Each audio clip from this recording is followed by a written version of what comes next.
Queridos irmãos, queridas irmãs, então esse vídeo é de número 168.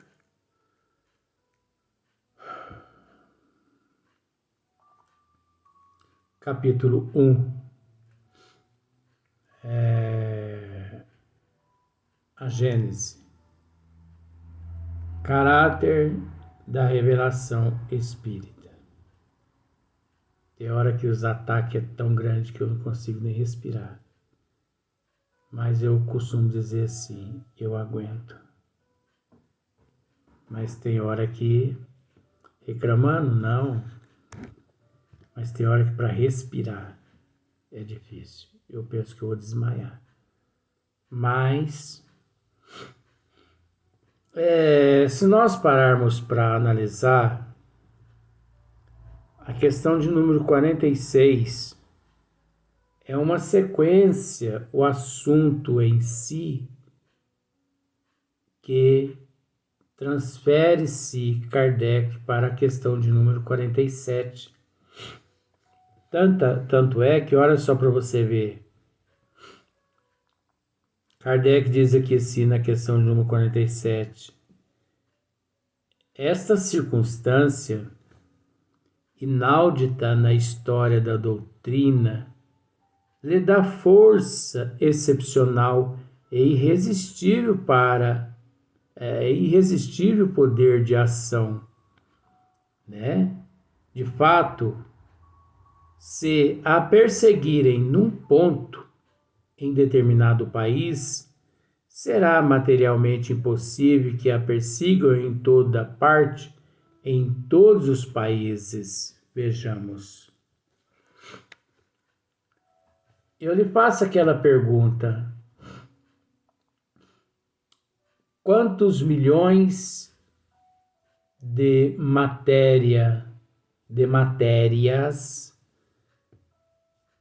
o Espiritismo trata, né? Inclusive, quantos milhões de matérias pedagógicas? Tanto de ordem material quanto de ordem espiritual, porque nós sabemos que a doutrina dos espíritos em matéria pedagógica, tanto em ordem material quanto em ordem espiritual, ela encontra-se de certa forma conjugada. Que nós sabemos que o princípio é um só, né? Na lei da evangelização, tanto da alma quanto do ser humano aqui no corpo físico. Mas aí eu lhe posso dizer que o número é inimaginável, não existe um número, porque é o número que vai além da nossa compreensão, do nosso entendimento evolutivo. Mas o que nós podemos dizer é que, por exemplo, no mundo hoje nós sabemos que existe aproximadamente 196 países no mundo, sendo que o menor país do mundo é o Vaticano. Mas por que o Vaticano é o menor país do mundo? Você já procurou saber disso? Porque eles possuem as próprias leis deles, eles não admitem serem administrados por outras leis, por outros países, por outros chefes de nações. Mas porque eles têm o chefe deles, mas é justamente por isso que eles, através do orgulho e do egoísmo, para que ninguém mude os dogmas, onde eles mantêm 64,50% da população no cabresto, então eles não vão permitir que percam esse status desses dogmas, justamente porque ao permitirem serem dirigidos por outros chefes de nações, de outras nações, como da Itália, eles perdem essa liderança e a Itália passa a fazer parte do império que o Vaticano todo possui, e o Vaticano perde a liderança sobre os cobaias, e eles mantêm os cabrestos sobre as caras de todos esses cobaias. Então, por isso que eles, mesmo nas condições mais terríveis, eles preferiram ficar com um dos menores territórios do mundo, devido ao orgulho e egoísmo, para manter os cobaias no cabresto, do que perder a liderança sobre esses cobaias. Olha para você ver que absurdo. Mas o mais interessante, que aqui Kardec está dizendo, que, por exemplo, em 196 países no mundo, que nós sabemos que existe, se um país não acredita na reencarnação, mas 195 países acreditam em todas as outras leis. Porque isso é lei de Deus, não é lei do homem. Se um país não acredita na comunicabilidade com o mundo espiritual, mas 194 países acreditam. E também em 196 países, num número de porcentagem, se 20% em 109, se 20% da população 20% da população desses países, 196 países, não acreditar na comunicabilidade com o mundo espiritual, não tem problema, porque foi só 20% ou 30%, sendo que 70%, 80% crê na comunicabilidade com o mundo espiritual. Caiu o meu aparelho aqui, mas você não preocupa não, é porque ele desprendeu aqui e eu acho que ele está incorporado, esse aparelho aqui. Então nós não podemos perder esse vídeo por causa desse incidentezinho aqui, né? Você me entende. Então foi desleixo meu mesmo aqui, falta de cuidado meu.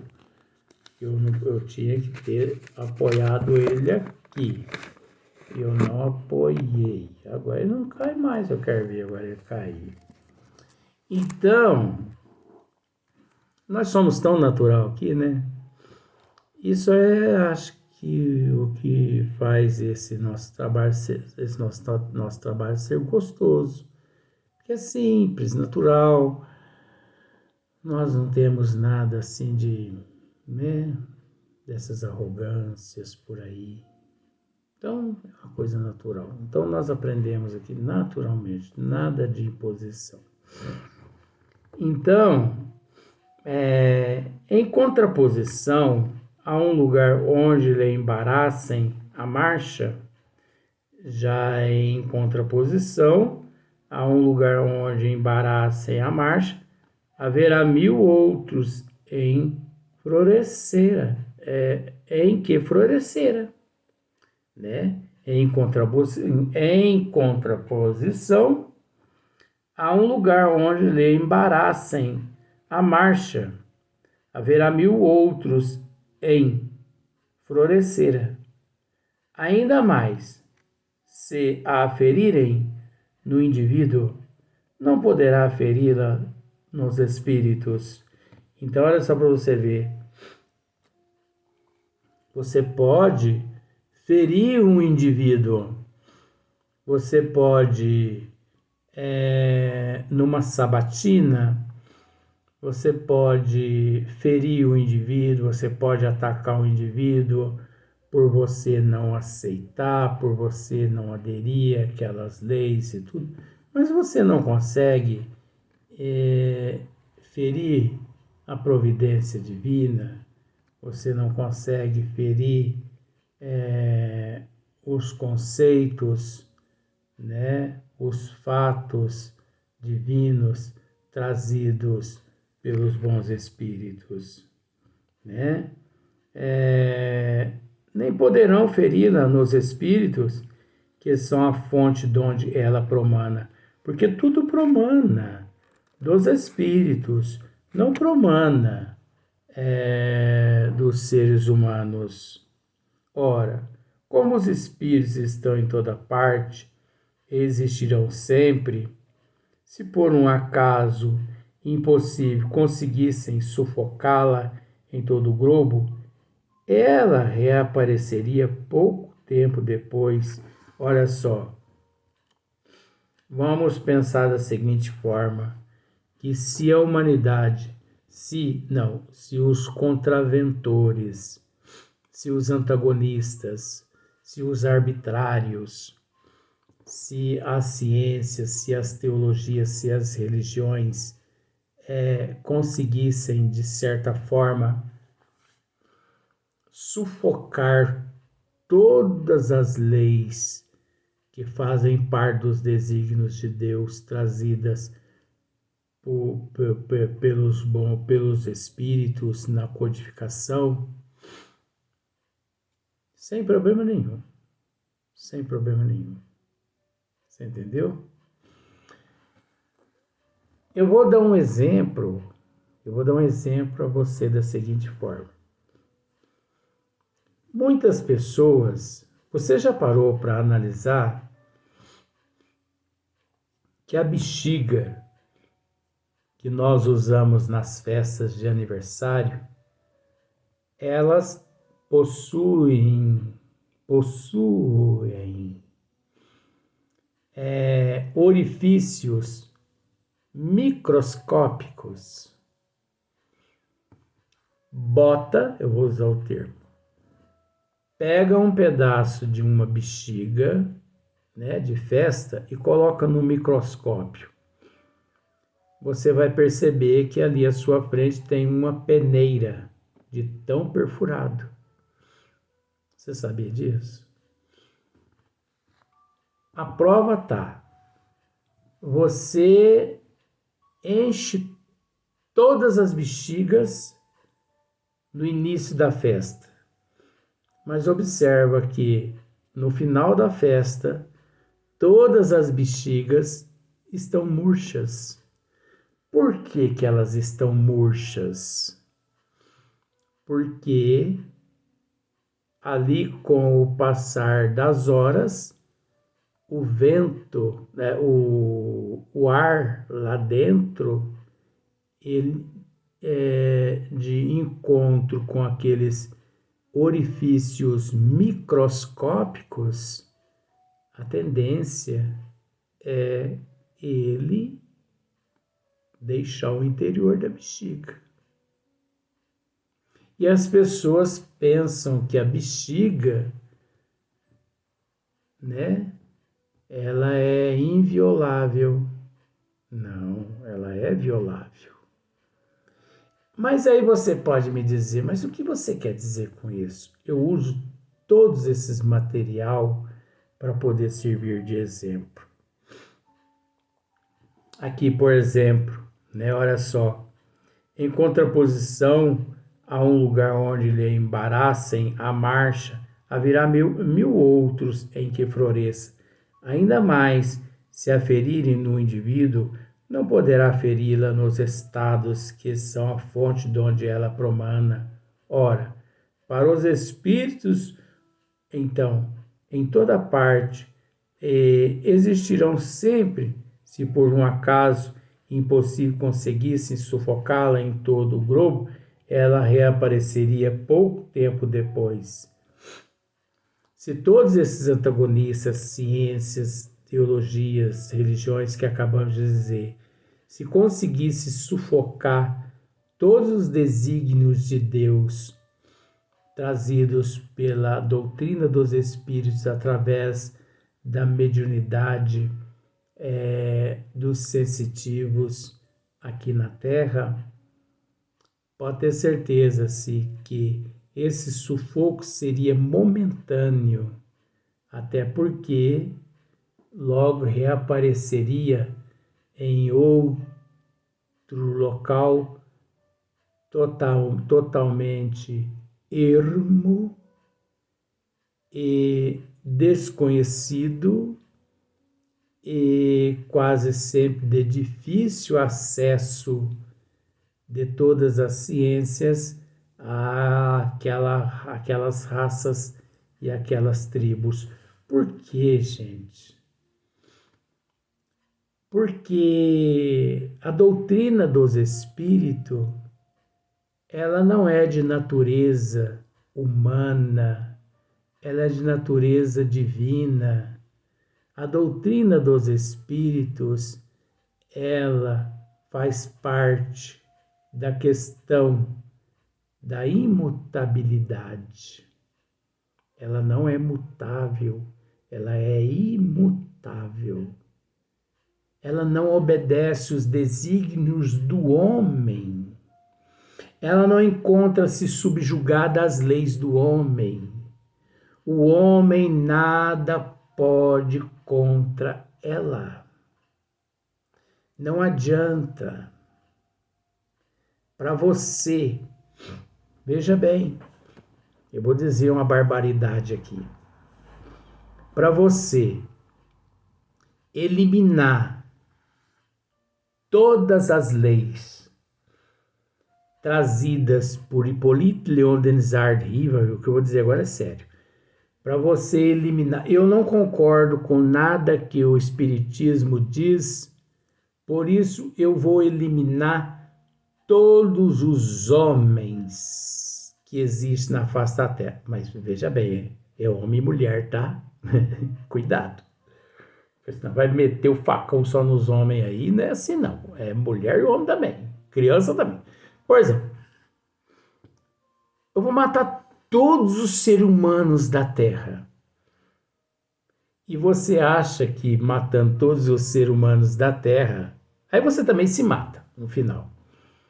Você acha que matando todos os seres humanos da Terra, você conseguiu eliminar os desígnios das leis de Deus? E você acha que o ser humano, os seres humanos, significa tudo nas leis da natureza de Deus? O que eu quero com isso dizer? Tudo obedece os desígnios das leis de Deus. Para você acabar com os desígnios das leis de Deus, você tem que destruir o universo, todos os universos, todas as dimensões. E outra coisa, eu posso dizer outra coisa para você? Você tem que acabar com Deus. Você tem que, pirulitar Deus, você tem que matar Deus. Luiz, que absurdo você dizer. Não, gente, isso é comparação. A pessoa que quiser destruir as leis de Deus é um ignorante. Ele não tem conhecimento do que ele está dizendo, que ele está pensando. A lei de Deus as leis de Deus não resumem no ser humano. O ser humano, vamos prestar atenção nisso, gente. O ser humano é uma centelha, é uma fagulha dos desígnios das leis do Pai. Mas, mediante as leis do Pai, existe um número inimaginável de leis que por toda a eternidade não havemos de ter condições de nos integrá-las a todas e saber quais são todas elas. Então, não pensemos que nós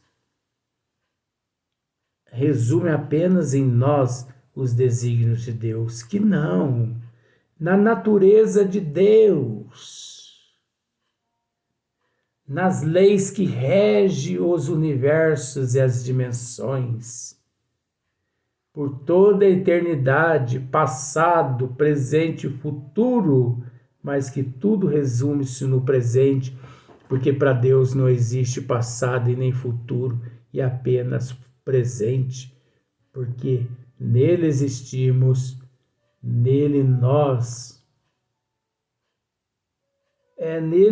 existimos. Então, nós entendemos dessa forma, né? Não adianta, né? No espírito que não há fonte de onde não promana. Então, se aferirem no indivíduo, não poderão ferir no espírito que são a fonte de onde ela promana. Ora, como os espíritos estão em toda parte e existirão sempre, se por um acaso impossível conseguisse sufocá-la em todo o globo, ela reapareceria pouco tempo depois, porque repousa sobre um fato que está na natureza, né? Está na natureza. Então, as leis de Deus está na natureza de Deus. E nós temos que entender que nós fazemos parte da natureza de Deus. Mas nós não somos tudo que se resume, que se possa resumir à natureza de Deus. Nós somos apenas uma partícula na natureza de Deus. E não se pode suprimir as leis da natureza. Não se pode suprimir as leis da natureza. Eis aí o de que se deve persuadir aqueles que sonham com o aniquilamento do espiritismo. Tá vendo só? Olha só.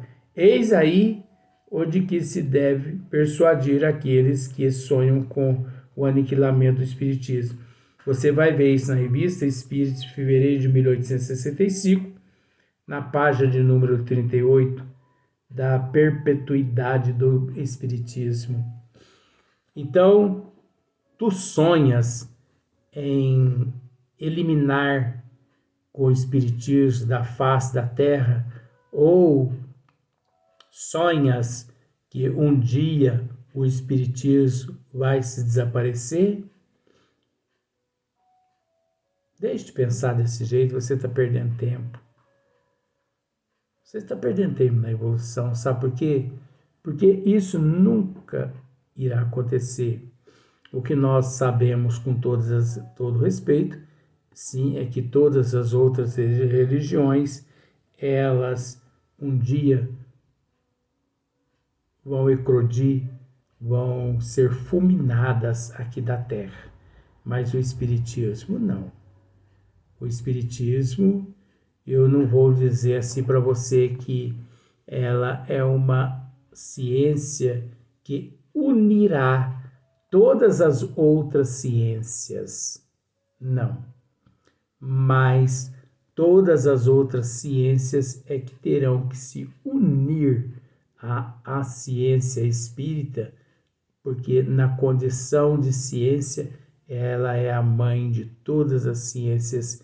Então, ou você se una a ela, ou você se curve à ciência espírita, ou você será derrotado, ou esta tua ciência será dissolvida com o tempo, como outras ciências já entraram em desuso. Principalmente vários mandamentos mosaicos, né, das leis de Moisés, encontram-se em desusos. Então, não tem esse querer. Ou você se alia, ou você se desaparece. Né? Então, nós vamos para o próximo vídeo, que é no número 48.